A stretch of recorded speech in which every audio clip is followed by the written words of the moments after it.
हम प्रभु परमेश्वर को धन्यवाद देंगे आज की सुंदर सुबह के लिए कि सुंदर सुबह प्रभु ने मुझे और आपको दी है। ये हमारे लिए बहुत आनंद की खुशी की बात है कि आज अक्टूबर 24 तारीख के मंगलवार का दिन है। परमेश्वर ने मुझे और आपको संभाले रखा। प्रियो, यह है आनंद की बात। प्रियो, यह है खुशी की बात कि हमारा प्रभु हमें आशीष देना चाहता है, लेकिन हम कई बार आशीष लेना नहीं चाहते हैं। प्रियो, प्रभु हमें उत्तम से उत्तम आशीष देता है। इसलिए living Christian movement fellowship ministry की ओर से मैं जयपुर से आप सभी का स्वागत और वेलकम करता हूं। प्रभु आप सबको बहुत आशीष से भरपूर करे ताकि आप जीवन में उन्नति करते चले जाएं और बहुतों के लिए आशीष का कारण बनते जाएं और जो परमेश्वर की योजना है उसको अपने जीवन में पूरा करते चले जाएं। परमेश्वर का वचन कहता है, पहला कुरिन्थियों उसका 14 अध्याय उसके 22 और 23 पद को फिर मैं आपके सामने पढ़ूंगा ताकि आज हम इस वचन पर मनन करें और आगे बढ़ते जाएं। इसलिए अन्य अन्य भाषाएं विश्वासियों के लिए नहीं परंतु अविश्वासियों के लिए चिन्ह है। विश्वासियों के लिए नहीं परंतु विश्वासियों के लिए चिन्ह है। 23 पद, सो यदि कलीसिया एक जगह इकट्ठी हो और सब के सब अन्य भाषा बोले और अनपढ़े या अविश्वासी लोग भीतर आ जाएं तो क्या वे तुम्हें पागल ना कहेंगे। परमेश्वर अपने इस वचन के पढ़े और सुने जाने पर आशीष दे।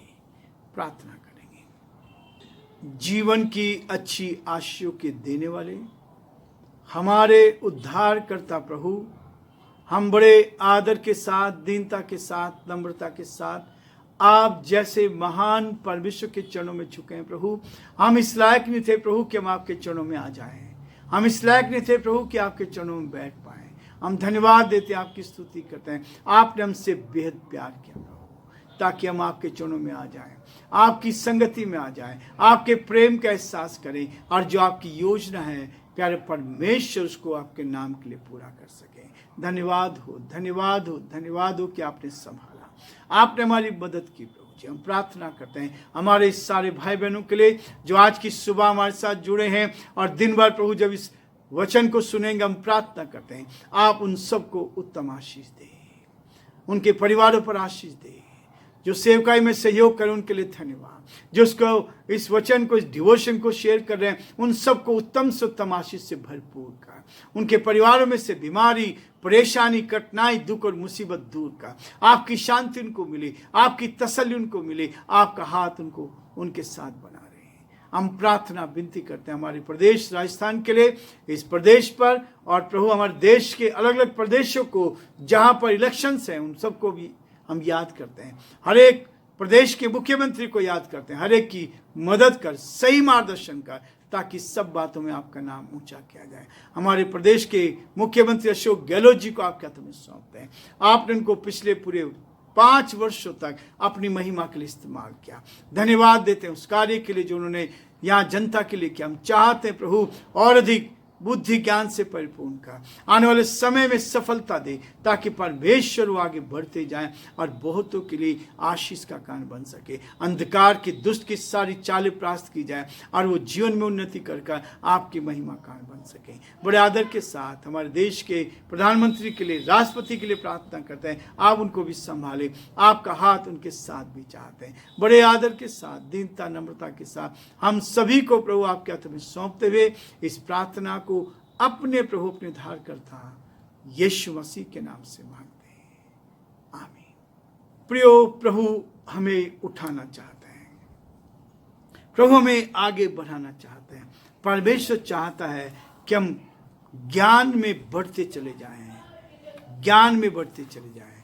जो परमेश्वर की योजना है उसको अपने जीवन में पूरा करते चले जाएं। क्रूस की कथा, हम उद्धार पाने वालों के निकट परमेश्वर की सामर्थ्य है। परमेश्वर मुझे और आपको उद्धार का अनुभव देना चाहता है ताकि हम उद्धार के अनुभव को अपने जीवन में लेकर आगे बढ़ते चले जाएं। सुसमाचार की सामर्थ्य हमारे मसीह जीवन का आरंभ होता है। ये सुसमाचार जो हम दूसरों को बताते हैं, ये सुसमाचार ही है हम मसीह जीवन का आरंभ होता है। जिसने उद्धार का अनुभव प्राप्त किया, उसके जीवन में आनंद आ गया। उद्धार का अनुभव मसीह जीवन का आरंभ होता है। इसलिए प्रियो, मसीह जीवन, हमारा जीवन बहुतों को प्रभावित करने वाला हो। इसलिए पौलुस प्रेरित बार बार इस बात को कहता है। उस समय में विश्व की राजनीतिक राजधानी रोम थी। रोम के वासियों को बेझिझक कहता है, वो इस बात को कहता है कि सुसमाचार हर एक विश्वास करने वाले के लिए उद्धार के निमित्त परमेश्वर की सामर्थ है। परमेश्वर की सामर्थ है। रोमियो उसका 1:16 में वो इस बात को कहता है। ये बात हर एक पर समान रूप में लागू होती है, चाहे वो धार्मिक यहूदी हो, चाहे बुद्धिमान यूनानी, या फिर अनपढ़ जनजाति, कोई भी क्यों ना हो, ये सब के लिए वही चीज है। कोई भी धार्मिक रीति रिवाज, चाहे वो कितना भी पवित्र क्यों ना हो, कोई भी तर्कसंगत दलील, चाहे वो कितनी भी खरी क्यों ना हो, और कोई भी परंपराएं, चाहे वो कितनी भी प्राचीन क्यों ना हो, मनुष्य को बचा नहीं सकती। यीशु मसीह का सुसमाचार ही है एकमात्र ऐसी सामर्थ है जिसका उपयोग परमेश्वर पुरुषों और महिलाओं के उद्धार के लिए इस्तेमाल करता है। उसी के द्वारा लोग उद्धार पाते हैं। यीशु मसीह की मृत्यु और उसके पुनरुत्थान की कहानी है, एक ऐतिहासिक घटना मात्र नहीं है, लेकिन इस घटना ने पूरी दुनिया को बदल डाला।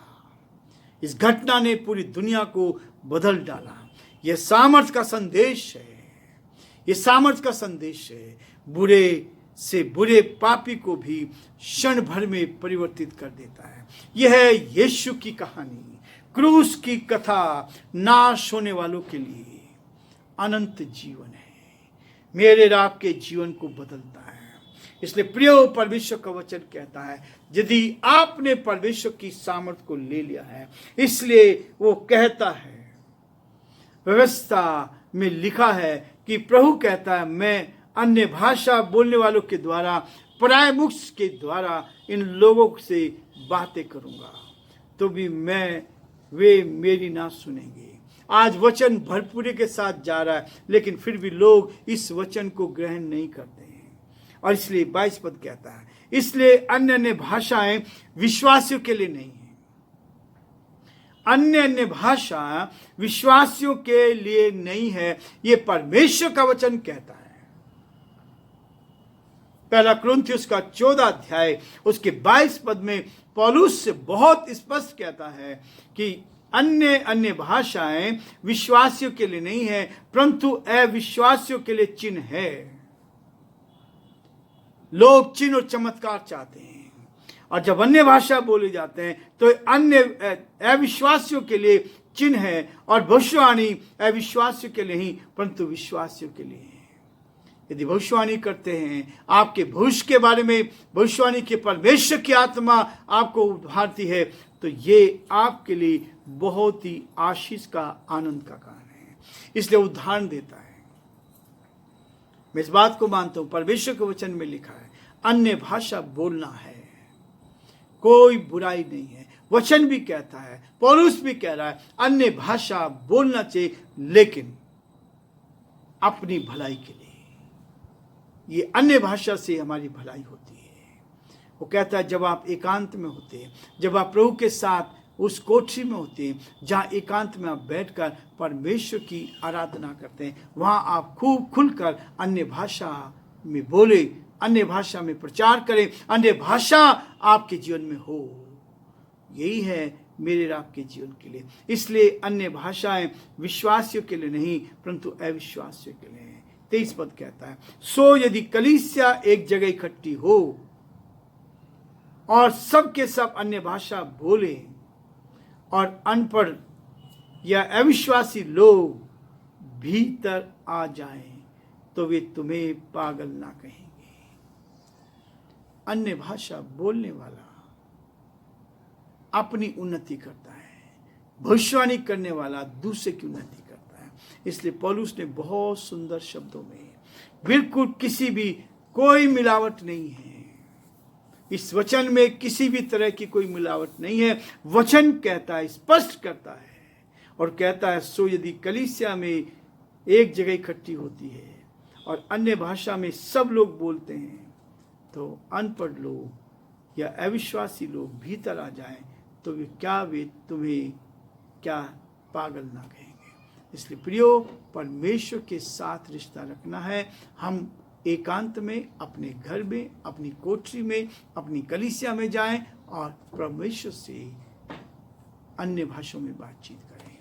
पौलुस यही सिखाना चाहता है, पौलुस यही बताना चाहता है। इसलिए परमेश्वर का वचन मुझे और आपको कहता है, प्रेरित पत्रस सुसमाचार को अविनाशी बीज कहता है। ये सुसमाचार जो है अविनाशी बीज कहता है, यह जीवन और सामर्थ्य से भरपूर है। इसमें जीवन है, इसमें सामर्थ्य है। ये वचन जो परमेश्वर ने दिया है, इस वचन को, सुसमाचार को फैलाना, इसमें जीवन है और सामर्थ्य से भरपूर है। यही वह बीज है जो हमारे नए जन्म के लिए उत्तरदायी है। पहली मसीह जीवन की नींव, पहला स्टेप जो है हमारा उद्धार। जिस दिन हम पश्चाताप करते हैं, उस दिन परमेश्वर मुझे और आपको उद्धार का अनुभव देता है। और इसलिए प्रभु बार बार मुझे और आपको इस बात के लिए प्रेरित कहता है, उद्धार एक छुटकारा है।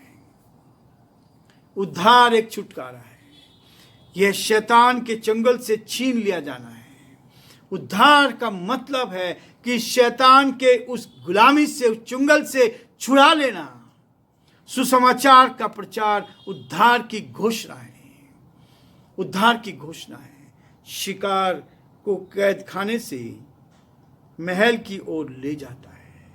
हमारे जीवन को ऐसा बना देता है, उज्जवल बना देता है, आशीष से भरपूर कर देता है।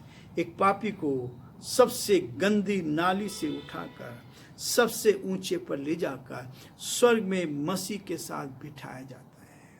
यह है बराबर का दर्जा। यह है प्रभु मुझे और आपको ऊंचाई पर ले जाता है। और इसी बात की समझ में जकरिया को उत्साहित किया कि वह छुटकारे का उत्सव उद्धार का सींग है। छुटकारे का उत्सव उद्धार का सींग है।